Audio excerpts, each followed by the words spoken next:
In this video, we'll be talking about chopping fruits and vegetables.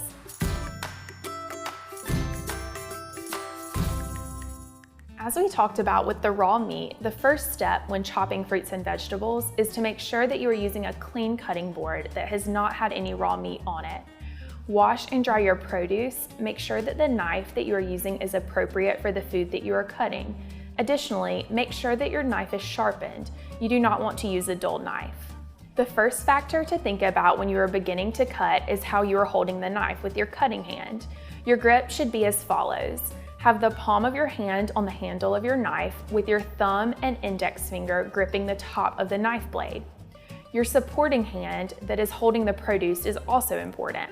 Have your fingertips curled under so that the produce can be held in place, and tuck your thumb under so it is safe from the movement of the knife. When cutting, the knife should always be moving away from your body in a rocking motion. There are a couple of other factors to be considered when chopping produce.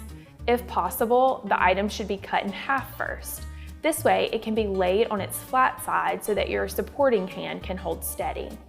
Focus on making your pieces roughly the same size, as this will make it easier to cook everything for the same amount of time.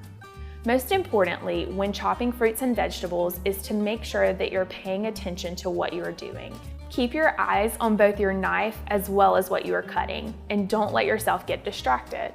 Following these guidelines will ensure that you have a safe chopping experience. For more information, please visit the following website.